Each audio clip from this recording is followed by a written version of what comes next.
la lutte contre la pauvreté et lutte aussi contre le chômage. Ça va réduire. Mais et je termine d'abord le paragraphe. Je suis d'accord. Alors, deuxième, elle cherche à répondre à une gestion claire. Elle cherche à répondre à une gestion claire. Double point. Comment est-il possible d'améliorer le niveau de vie de la population? C'est ça. Elle cherche à répondre à une question, à une gestion claire.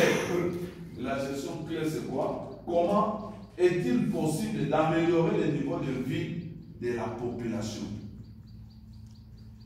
Donc le PPP, en tenant compte sur les vraies réalités de la commune, de la province, il peut arriver à résoudre ou à améliorer le niveau de vie de la population. Aujourd'hui, quand quelqu'un travaille sur qui n'avait rien, même le pouvoir d'achat, ça va s'améliorer parce que quand il va payer les gens, ça améliore le pouvoir d'achat. Mais s'il n'y avait rien, comment on peut améliorer? Il sait, je ne peux pas payer celui-ci, l'entreprise. Il va engager les gens. Je ne peux pas lui donner 5 000 francs. Mais désormais, vu son travail, il peut aller à 10 000 francs, à 5 000 francs, à 50 000 francs par exemple. Mais ça résout quand même. Celui qui a manqué, qui n'avait pas de moyens, arrive quand même à faire quelque chose. Et il peut s'aider. C'est grâce au PPP. Aujourd'hui, quand vous avez une salle polyvalente, les gens qui n'ont pas, ils vont travailler. Nous, là où nous sommes logés. Mais ce sont des privés. Mais maintenant, ce sont des privés pour eux-mêmes. Mais quand vous allez à l'hôtel, par exemple, la source où nous dormons, quand je vois un peu combien de travailleurs qu'il a pris en charge. Mais si ces derniers n'avaient pas fait ça, est-ce qu'on allait embaucher tous ces gens-là? Non. Il résout le problème de la population de la base. Et dans le cadre des PPP, dans le cadre d'une vision managériale, ça peut résoudre les problèmes. Je prends l'exemple aujourd'hui avec les redevances. Mais est-ce que vous devez vous asseoir autour d'une table? Et c'est un peu le projet même dont on est en train de parler, que la base peut donner. Vous pouvez aussi en profiter pour dire que si on nous donne autant, nous dégagerons tel montant pour résoudre d'abord les tels projets. Et ça va apporter aussi un changement dans votre coin. Est-ce que vous me saisissez? Oui. Est-ce que c'est clair? Oui. Alors maintenant, tu peux poser la question. Je suis arrivé un peu, on dit que améliorer le niveau de vie de la population. Maintenant, c'est une question, parce que ce que c'est dit, j'ai bien dit, notre terme de référence, ce sont des échanges. Ok? Parce que je veux quand même qu'on puisse, par exemple, à la fin, dans vos observations, ça sera encore intéressant si vous désirez. Et je pouvais quand même me déplacer parce que c'est ça. Il y a des choses aujourd'hui qui ne marchent pas parce que les gens n'ont pas bien compris le bien fondé des PPP. De part et d'autre. Alors vous verrez, quand on n'a pas bien compris d'abord, les choses doivent capoter. Et vous allez vous retrouver de gauche à droite. Non. Il faut que les gens puissent d'abord comprendre que ce que je vais poser comme acte, l'engagement que je vais prendre, doit tenir compte de la tenue et de son aboutissement. Dans l'amiable, dans la fraternité et dans la fraternité, et pour la bonne marche de notre province, ou de notre canton, ou de notre entité territoriale décentralisée. Maintenant, vous avez la question. Si quelqu'un a une question sur ça, posée, parce que vous allez me remplir le fiche là. Et nous allons faire un petit atelier pour ça. Oui. Ma question consiste dans la crédibilité du projet. Lorsque nous parlons par exemple d'entreprises, comme vous avez dit, il faut faire réaliser, il faut faire ça. Nous trouvons qu'actuellement, les entrepreneurs privés, oui, ils prennent les gens sous traitance. Oui. Et en prenant les gens sous traitance, ils font avec eux un contrat à durée déterminée. 6 mois, 3 mois, et vous remercie. Comment est-ce que cette personne pourra-t-elle stabiliser sa vie quand nous-mêmes comment je vais dire, nous désirons le développement. Et ensuite, la deuxième des questions est que lorsque ce contrat, cela est devenu même monnaie courante. Donc j'ai, depuis un certain temps dans mes analyses, à part les gouvernements, toutes les entreprises au Congo travaillent sous traitance. Presque toutes les entreprises au Congo. Et quand ils embauchent les gens, c'est pour un temps. Ils vous disent, nous faisons avec vous un contrat de 6 mois renouvelable ou non renouvelable. Et au fil du temps, la personne vieillit. Comment est-ce que cette personne saura-t-il garantir le troisième âge? Et ensuite, toutes ces entreprises sous-traitantes-là n'ont pas un numéro d'affiliation à la sécurité nationale.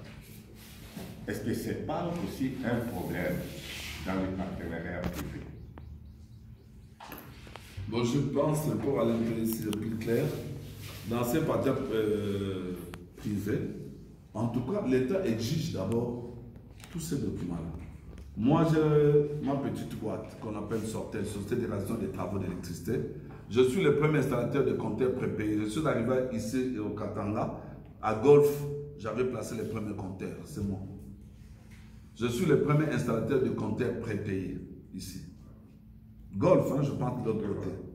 Oui, les premiers compteurs, je suis venu former les gens et j'ai installé les premiers compteurs.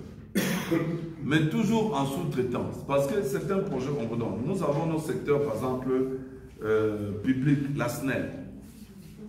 La SNEL, quand par exemple, il dit, voilà, allez me faire, il te prend comme sous-traitance, aussitôt terminé. Mais l'État, l'INSS nous exige quand même, parce que les restes, ce sont de, comment dirais-je, ce sont de journaliers. Vous travaillez avec un contrat un peu déterminé.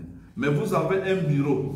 Ce bureau-là, l'État vous exige quand même que ces gens-là aient quand même le numéro de l'INSS. Le numéro de l'honneur. Oui. Là, on a.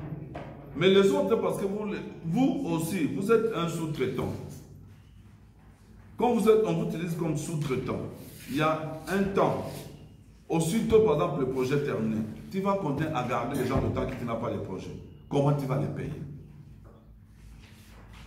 Mais au moment où il y a un projet, c'est ça. Quand nous avons besoin de ces entreprises-là privées, parce que quand il y a un marché, il ne peut pas être gourmand. Il va prendre aussi les gens qui connaissent quelque chose, bien même de tout travail, il y a des gens qui venaient ramasser les briques, mettaient là-bas. Donc il va résoudre les problèmes à cet intervalle de temps. Moi, je peux te donner encore l'exemple, parce que je prends l'exemple de moi-même. Je suis en train de placer le compteur à la SNEL Kinshasa, à Mongafula, Grand Mali, tout ça. Mais on avait commencé, nous-mêmes, on prend les gens. Mais c'est là où les gens maintenant devraient veiller, vous, les gens de l'État. Parce que dans les contrats là, qu'est-ce qui s'était dit? Nous prenons l'entreprise là-bas, ce sont des Sud-Africains. Ils ont créé une société mixte entre la SNEL et les Sud-Africains. Mais ils ne devaient pas être juges et partis. Ils réalisent des travaux sur terrain. Mais aujourd'hui, je vous parle, celui qui était au sommet pour donner du marché aux jeunes Congolais, lui-même devient aussi juge et parti. Or, lui, il paye déjà ces gens au moins un argent comme il touche dans les 500 $. Maintenant, nous qui sommes les privés, on a commencé par quand vous placez un compteur à 11 jours, 5 $. Et puis, vous devez nous donner les transports. Mais il arrive aujourd'hui que les gens là, quand ils trouvent déjà, toi, l'entreprise qui donne du marché aux autres, des sous-traitances, toi-même, tu payes mieux.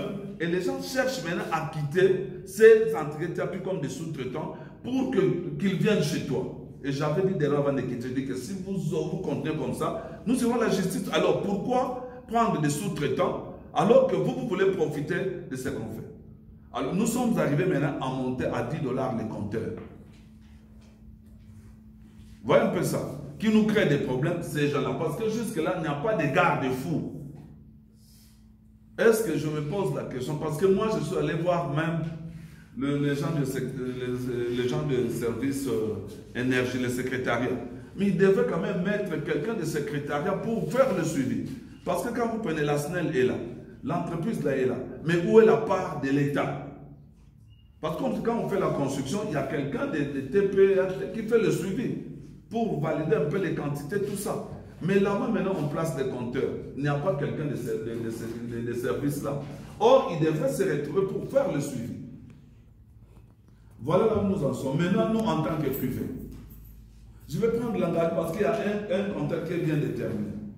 Quand nous allons placer les 50 000 compteurs, mais maintenant, comme eux-mêmes déjà prennent les dessus, ils paient les gens commencent à nous quitter pour aller chez eux. Alors, est-ce qu'on a rendu les services aux petites et moyennes entreprises? Non. Ce sont ces choses-là, maintenant, on voit comment nous devons ouvrir l'œil pour que les petites et moyennes entreprises se retrouvent pour aider la base. Parce que tout le monde n'ira pas travailler dans des sociétés. Maintenant, c'est par relation.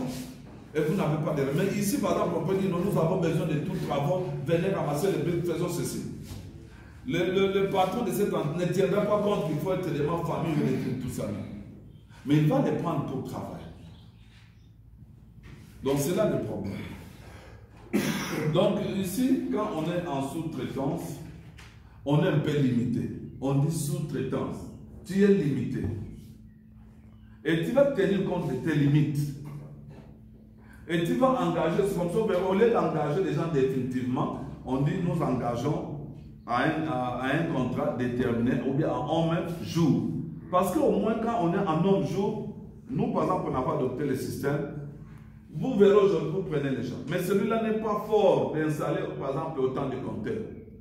Mais à la fin, toi tu avais plus seulement une base pour dire que je vais commencer à te donner $250.